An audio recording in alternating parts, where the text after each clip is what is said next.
So that's the sushi of today. It has broccoli, microgreens in it, and it has brown rice protein powder in it.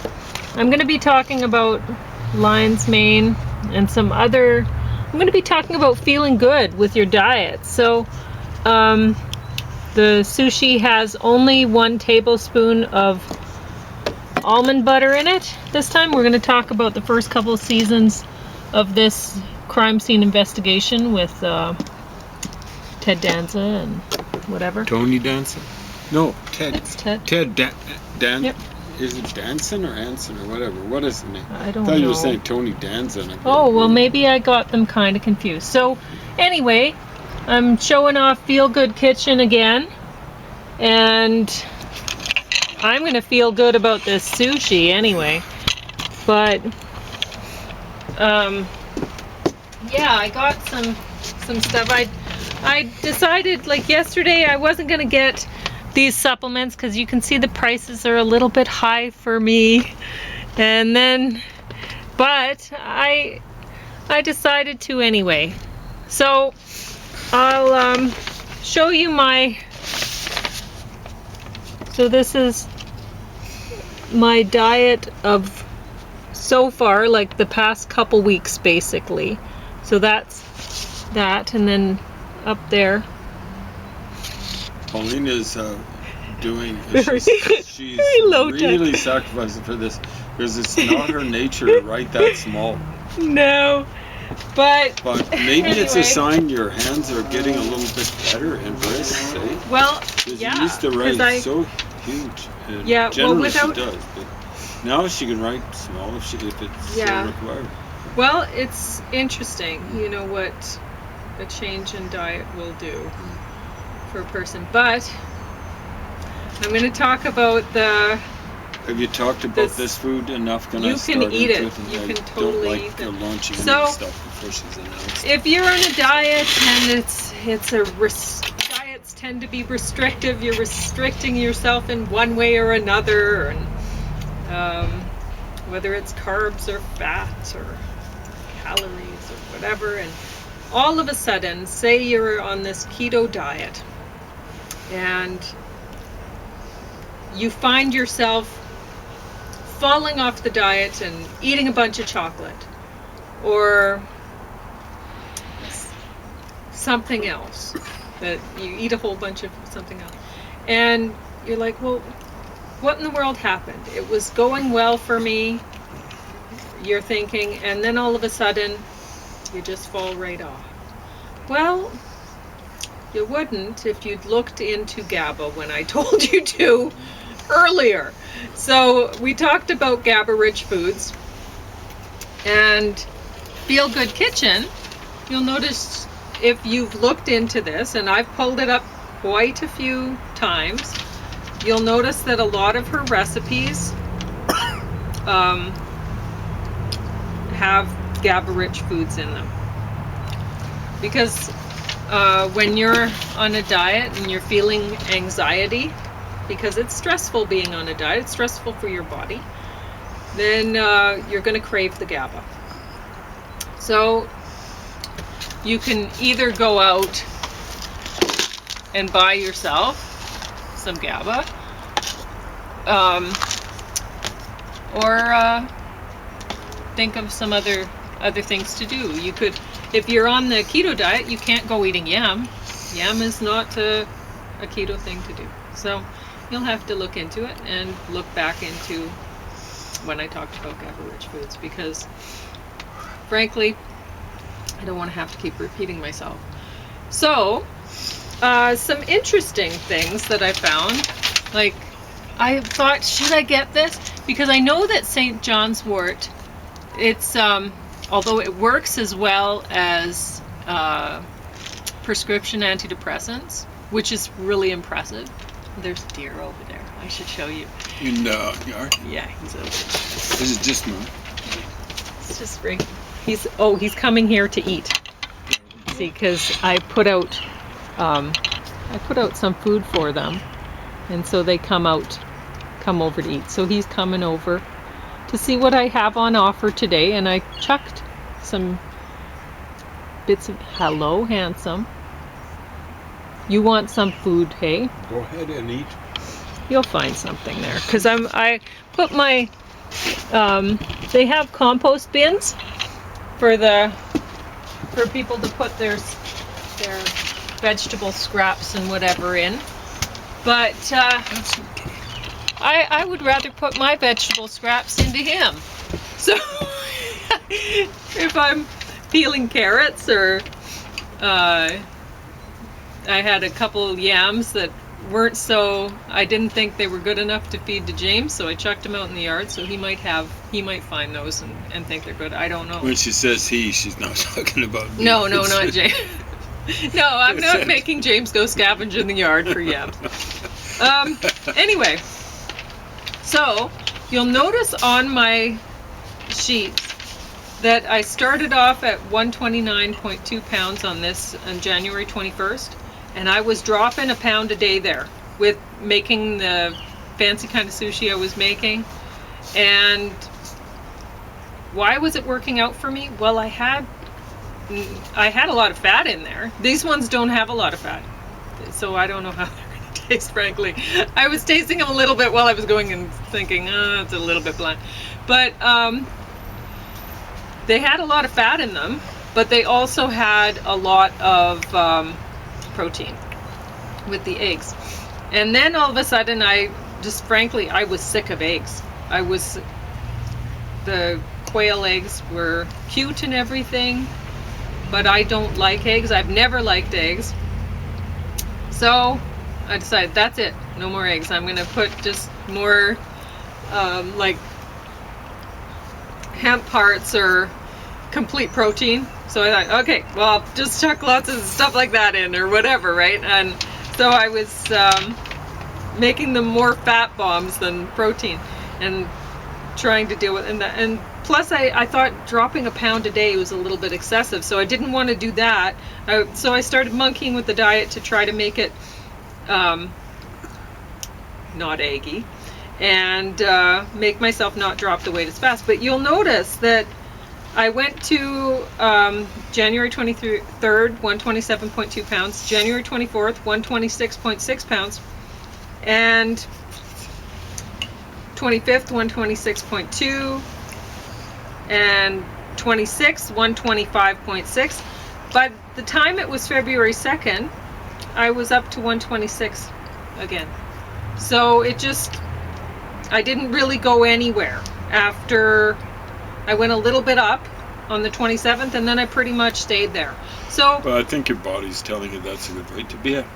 Well, really, yeah. James thinks so.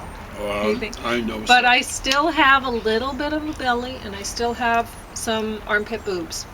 So I think it has to go down a little bit. But I don't want to take it down too much, and I want to have control over it. I don't want to just be, on this weight avalanche, like a pound a day was too much. That didn't make me feel comfortable. Well, yeah, generally you're going to feel bad. My dad used to go on crash diets, and he even though I was eating healthy food, very even-tempered, he would get very cranky. Yeah. Very, very cranky. So, anyway, but I was thinking I wasn't going to get this. I didn't get it yesterday, and then I thought, I should get it. So, and I don't know what March will be like. March is our snowiest month, so I'm anticipating I'll feel a bit down. I sure hope it is. But we are very dry. it's so beautiful. It's going to be plus 18 tomorrow and the next day. So, wow. I won't be taking this yet but I thought it's only $6 just to have it around just in case. So. Now, St. John's. Oh, sorry, you had more to say. Not really. Well, it is. You want to be really careful using it. It's medicinal, right? Well, it's as effective as the prescription antidepressants, but it's not that you have to be really careful. No, you should be really careful with the prescription antidepressants because the only side effect that this has is photosensitivity. Well, so in the winter, what do you care? Oh, he's going after the yam. I threw it back there, and now he's over there. So, yeah, that's But good. the dogs love them. So. Yeah, but those ones are raw. I didn't know if he'd go for them. But Okay. anyway, so I'm a big fan of St. John's Wort. If you're feeling down, that's a good way to go. But I won't be taking it now because it's going to be plus 18 tomorrow, and the next day we're going to be hiking. Yeah. And so what's another thing a person could take if they're feeling down? This is great. So I Now, what went is back that to in get case that. they It was can't kind of read it? expensive, and I thought, oh, I don't know if I should get that because we don't have a lot of money. And so deciding, like I didn't want to go and buy protein powder because I was like, $15, oh, it's too much for me to spend. And like in these sushi, the sushi of the day, I put half of a thing of tofu, and so it worked out to be that's about 25 grams of protein, give or take, a little bit more, because I didn't count the protein for the almond butter, which there's not much in, or the vegetables. I guess the broccoli sprouts would probably have a little bit more, but than the almond butter, say. Almond butter doesn't have much. Anyway, so they had chaga mushrooms in these too, but they were gone today, so I didn't get to get some chaga, which is too bad because I could have used that because it has cholesterol lowering properties, it's anti-diabetic, anti-cancer, anti-inflammatory, lots of other things. So powerful antioxidant effects, the immune system support by modulating cytokines. So the lion's mane, though, this one I was thinking of somebody that I care about, and I think it will help me too. So improves cognitive function, enhances memory, reduces anxiety or depression symptoms, rich in bioactive compounds like herosinones and arenosines. How to pronounce that? Promotes nerve growth factor production and supports neuroprotection and gut health. So that sounds like a really good thing to make a part of one's daily routine or diet. I don't know if I think it's a good idea to get it in supplement form because there can't possibly be very much in there. If you're eating lion's mane mushrooms, if you're frying them up with some butter, I don't know, there's recipes online. So then that makes sense to me because even though I guess since they're medicinal, you'd have to watch out for how much you take of that, or how much, but I mean, food is medicinal. You have to be careful you don't get too much of anything. If I ate too much of the spirulina, that would be a bad thing. If I ate too much of the broccoli sprouts, that would probably be a bad thing. I don't know how a person could do that, but anyway, so why did I have problems with my diet this week? Well, I wasn't getting enough protein. Looking at it, I'm like, I kept looking at my daily thing going, I don't want to have to buy protein powder, but I can't possibly eat this much protein. I don't feel like eating any more than I'm eating. So anyway, so I looked at I got some hemp hearts to put in smoothies. I didn't put it in this one today, but I did put it in my morning one. And 60 grams gave me, I think it was 20 grams of protein, if you look back on another day when I talked about it. But of that, there's 2 to 3 grams of saturated fat, which is a lot. And I don't recommend you write down grams of saturated fat. I recommend you write down daily value. Saturated fat in this almond butter, 0.5 grams gives 3% of the daily value. So, I hate doing that. So 6 times 3, 18%. Just for when I wanted to put that in to get 20 grams of protein, I got 18 grams of saturated fat. That's a lot.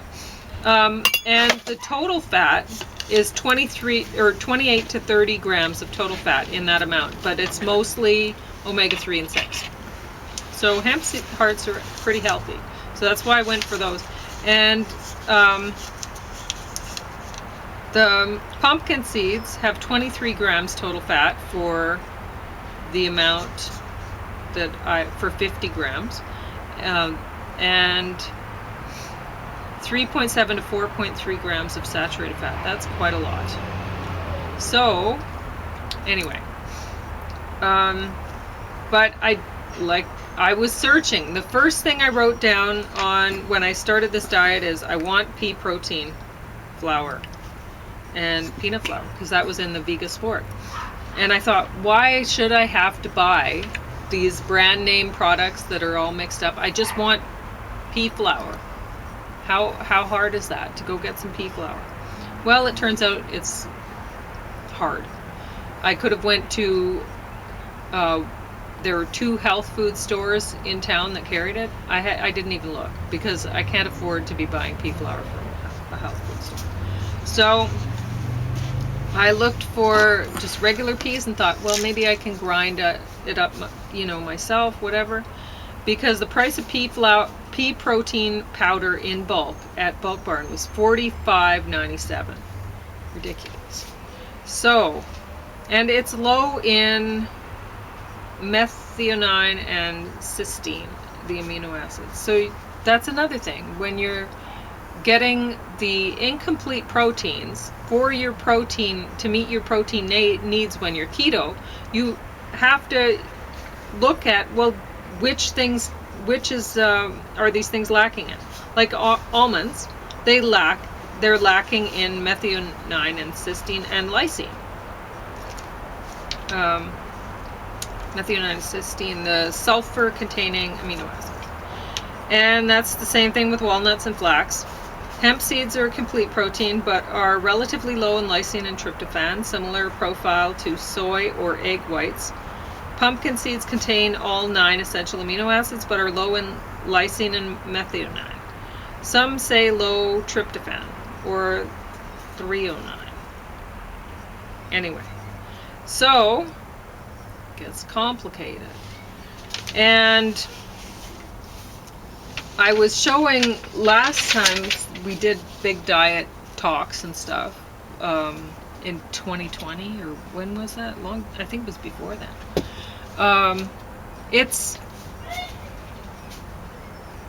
You really have to want to be on the keto diet and do it healthy, or at least remotely healthy. You really have to be the kind of person that you had an eating disorder when you were a teenager, either anorexia or exercise bulimia. And you had to really have an interest in nutrition and looking into that. You have to, your favorite Microsoft Office suite should be Excel, because you really have to map everything out. Or you're going to end up low in things, and you're going to end up off the diet, and on the diet, and off the diet, and on the diet, and off the diet, and not healthy the whole way along. And your health will... Are you feeding a future, like a healthy future you, or are you feeding disease, a diseased future you? So it's something that you really have to decide, and you have to pay close attention to. So 10 minutes, and I guess we'll talk about CSI, Crime Scene Investigation, the first 2 seasons. What do you want to say about it? Did you say those were the first 10 seasons? These are first 2 of this. It's of the new. Yeah, of the new stuff. So it's called season 11. Okay. Is the first season, 12, 13. Yeah. But it says seasons 1 to 15 here, and this is volume 5 of the set. So yeah, I should. I think it might not be the first one with Ted Danson then, but it's the first that we've seen Dead Sets. So season 11 and season 12 we're talking about now. And So, we stopped watching the show when he got Turned the up. job. but don't hold it against 10 dads. And if you've got the Yeah. kind of taste that I've got, I tend to think of him from Cheers, and I'm borderline prejudiced against tall guys. Not tall women so much, but tall guys, because sadly they've traditionally been kind of kowtowed to. They've tended to be promoted over shorter people, including women, but guys. I gather that this is an example, only one president of the United States has been shorter than average. Who was that? Jimmy Carter, maybe? I don't know. Maybe not even him.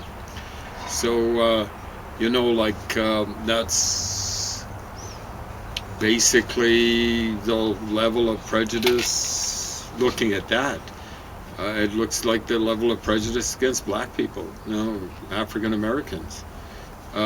Just slightly better than the prejudice against women. None. Well, technically, Hillary Clinton was elected. It took some massive cheating on the part of the Republican Party. They were already doing a lot of cheating, and then on top of that, massive cheating by Vladimir Putin on the behalf of Donald Trump to avoid her getting elected. So technically, the Americans have elected one woman.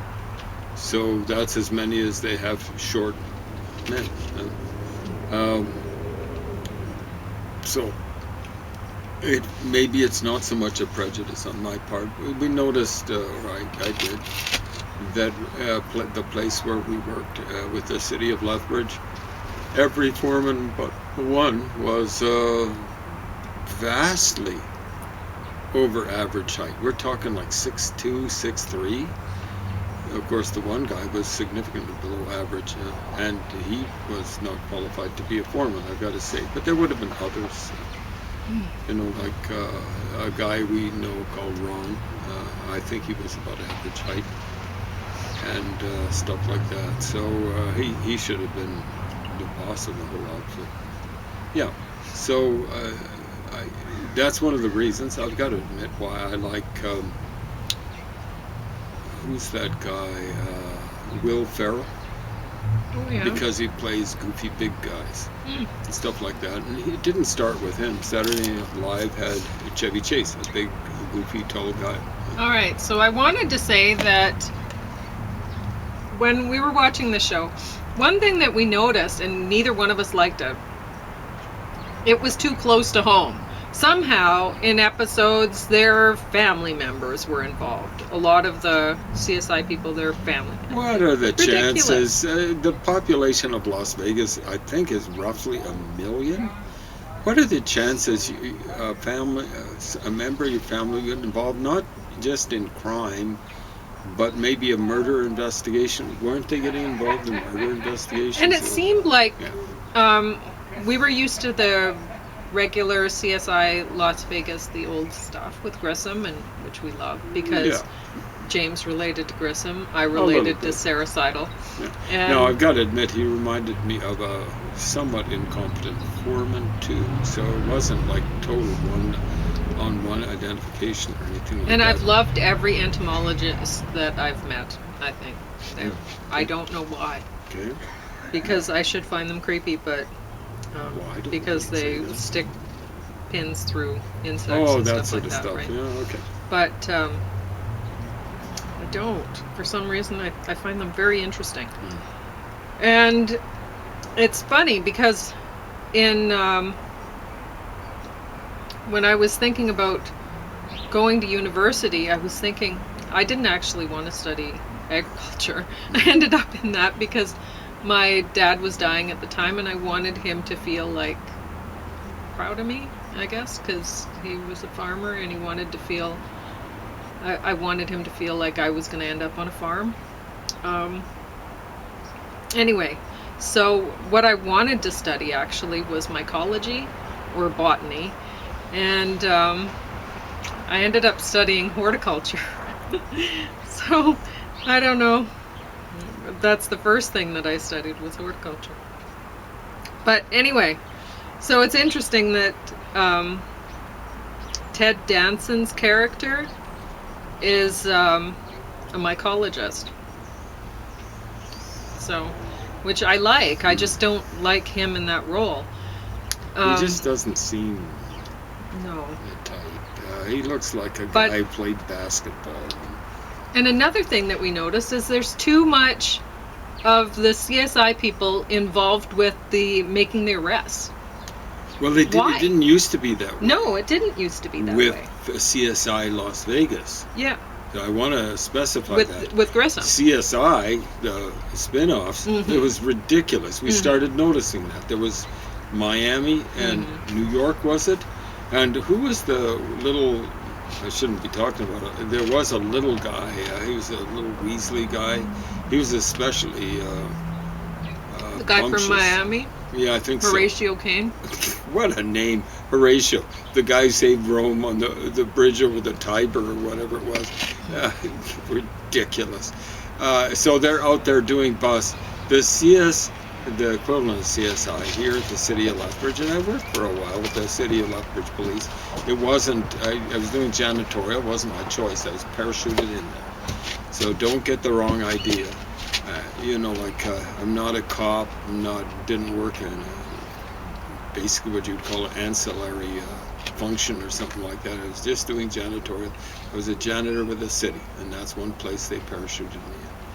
But the folks that were in, I think they called it ident or something like that, the equivalent of the CSI, they were, I suspect, what other cops thought of as wimps. There was one woman there who was she seemed kind of like sensitive. She had a kid, all this sort of stuff. Most people consider good looking, a little underweight and stuff like that, worried about her weight and so on and so on. That's what she gravitated towards. Now, when I first moved there, and before the new police chief, one thing I approved of was up in Ident, they had, and other places too, but it was particularly evident in Ident, they had big posters of women in various stages of undress, well, topless, as I recall, underneath the plastics. Well, guess what? They had that no place else in the city. And the new police chief got rid of that. I mean, you can't have that. It's posters of nude or semi-nude women all over the place where women are going to be working. Maybe even where gay guys are going to be working or whatever. It just doesn't belong in a work situation. And I'm talking about big posters. I'm not talking about something taken from a Playboy centerfold or stuff like that. The most impressive one was Pamela Sue Anderson before enhancement surgery. I don't know why she got the enhancement stuff. She was very impressive. I'm not talking about size, but I'm talking about having a impressive build. But poor thing, I don't know why she thought she needed the surgery. But at any rate, they got rid of that ident. So